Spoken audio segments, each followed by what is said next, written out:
అంటే ఏందో అనుకున్నాం అధ్యక్ష, ఎమర్జెన్సీ రోజులు తిరిగి తీసుకొచ్చినారు అధ్యక్ష.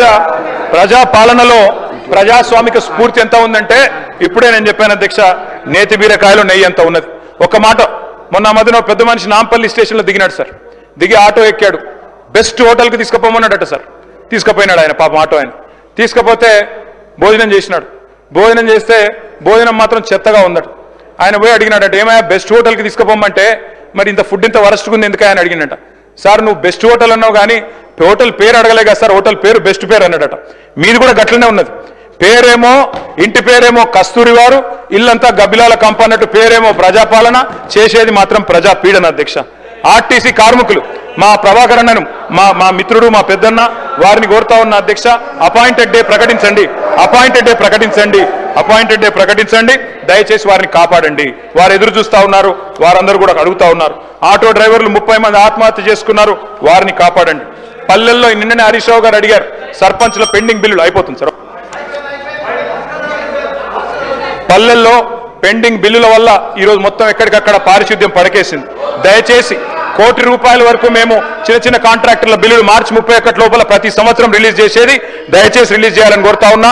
ఆ సర్పంచ్లందరూ ఆందోళన చేస్తా ఉన్నారు, వారి కోసం దయచేసి మీరు స్పందించాలని కోరుతా ఉన్నా అధ్యక్ష. దయచేసి బీసీ డిక్లరేషన్ లో పెద్దలు మరి ఆనాడు సిద్ధరామయ్య గారు వచ్చి చేసినారు అధ్యక్ష. 20,000 కోట్ల బడ్జెట్ పెడతామన్నారు, కానీ 2 బడ్జెట్లు కలిపితే కూడా 20,000 కోట్లు కాలేదు. దయచేసి బడ్జెట్ ను సవరించి 20,000 కోట్లు కేటాయించండి. బీసీ సబ్ ప్లాన్ తీసుకురండి, మీరే చెప్పినారు తీసుకొస్తామని, తీసుకురావాలని చెప్పి కోరుతా ఉన్నా. అట్లాగే అధ్యక్ష, మీరు మరి మత్స్యకారులకు సంబంధించి గౌడన్లకు సంబంధించి 25% రిజర్వేషన్లు చేస్తామన్నారు, వైన్ షాప్లలో చేయండి. దళితుల విషయంలో, గిరిజనుల విషయంలో మీరే చెప్పారు అధ్యక్ష. కేసీఆర్ ప్రభుత్వం దళిత బంధు 10 లక్షలు ఇస్తున్నది, మేము 12 లక్షలు ఇస్తామన్నారు, ఇవ్వాలని చెప్పి నేను కోరుతా ఉన్నా.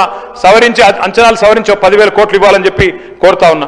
అదేవిధంగా గిరిజనులకు చెప్పినారు అధ్యక్ష, వాళ్ళకు కూడా కుటుంబానికి 12 లక్షలు ఇస్తామన్నారు, 12 లక్షలు ఇవ్వాలని చెప్పి కోరుతా ఉన్నా. సవరించి వారికి కూడా ఒక 5,000 కోట్లు కేటాయించాలని కోరుతా ఉన్నా. మైనారిటీ సబ్ ప్లాన్ తెస్తామన్నారు, తెమ్మని కోరుతా ఉన్నా. గత సంవత్సరం 3,000 కోట్ల బడ్జెట్ పెట్టారు, కానీ 1,000 కోట్లే ఖర్చు అయింది అధ్యక్ష. దయచేసి నేను విజ్ఞప్తి చేస్తా ఉన్నా. ఇవాళ ఒక్క మాట చెప్పి నేను ముగిస్తాను అధ్యక్ష. ఇవాళ రాష్ట్రం అంతా ఏమనుకుంటారు అధ్యక్ష అంటే, ఎందుకంటే ఎల్లుండి రంజాన్ ఉన్నది సార్, అందుకే చెప్తా ఉన్నా. ఉర్దూ కూడా నాకు చాలా ఇష్టమైన లాంగ్వేజ్ సార్. అయిపోయింది సార్, ఐఎమ్ కంక్లూడ్. రాష్ట్రం అంతా ఒకటే అనుకుంటున్నారు సార్. సిర్ఫ్ జుబా పే తే झूठे वादे, दिल में थे सारे गलत इरादे. कांग्रेस को थी सिर्फ कुर्सी से प्यार, तेलंगाना की मिट्टी से की कैसी गद्दारी. वादों के धोखे बस यादों में रह गए, वादों के धोखे बस यादों में खो गए, अवाम के अरमा ख्वाब बन के रह गए. तेलंगाना अंटे अध्यक्ष मोहब्बत का मकान अध्यक्ष. हम भी थोड़ा हिंदी उर्दू जानते हैं, हम कोई तेलंगाना के लोग, कांग्रेस के लोग गद्दारी नहीं है, बात सही नहीं है. आप जो भी शहरी बोलना चाहिए 2-3 दिन से सीख लिए, ठीक है, मगर कांग्रेस को गद्दार मत बनाओ, तेलंगाना कांग्रेस को ऐसे गद्दार मत बनाओ. कांग्रेस के लिए तेलंगाना अरे దాని తర్వాత అధ్యక్ష, ఇది 2014 మేనిఫెస్టో ఇప్పటిదాకా కాంగ్రెస్ సంబంధించిన అనేక 15 నెలల అంశాల మీద చెప్పినారు అన్నారు. చెప్పండి, అరే 15 నెలల పరిపాలనకు సంబంధించిన అంశాలు చెప్పారు అధ్యక్ష.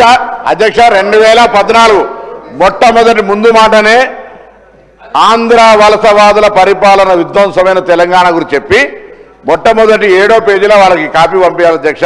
పరిపాలనలో ప్రజా సంఘాల ఏర్పాటు జరగలే అధ్యక్ష. పరిపాలనలో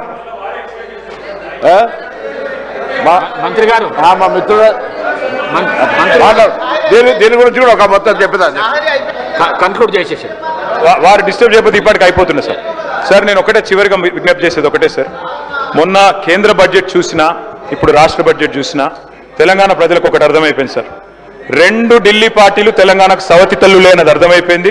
ఖచ్చితంగా మా నాయకుడు చెప్పినట్టుగా ఎన్ని తిట్లన్నా తింటాం, ముఖ్యమంత్రి గారు ఎంత దూషించినా పడతాం, మంత్రులు కూడా మమ్మల్ని ఎంత దూషించినా దీవెనలుగానే తీసుకుంటాం.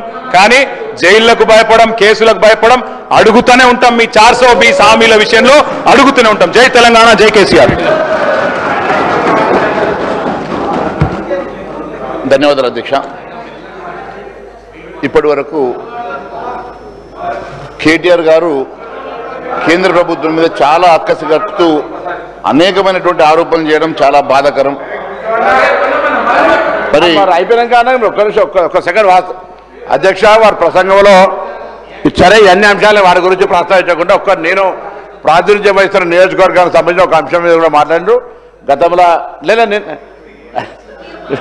వెళ్ళి బాధ్యత నాదే సార్ అంటే కేసీఆర్ గారు ఇప్పటికి గౌరవేలు కాలేదు అటువంటి కొంత నేను హరీష్ రావు గారు కూడా నీటిపారుదల శాఖ మంత్రిని ఎక్కువసేపు చెప్పా ఎందుకంటే కాన్స్టిట్యున్సీ ప్రజలు కూడా ఎట్లీస్ట్ అయితే తప్పుడు సమాచారం అప్పుడే కంప్లీట్ అయింది అనుకునే పరిస్థితి ఉండదని దాన్ని చెప్తా నిర్వాసితులకు సంబంధించిన అంశం మీద కూడా గోడ ఎట్లెట్లా అర్ధరాత్రి కొట్టినా మీకు చూపించేటువంటి ప్రయత్నం చేస్తున్నాను అధ్యక్ష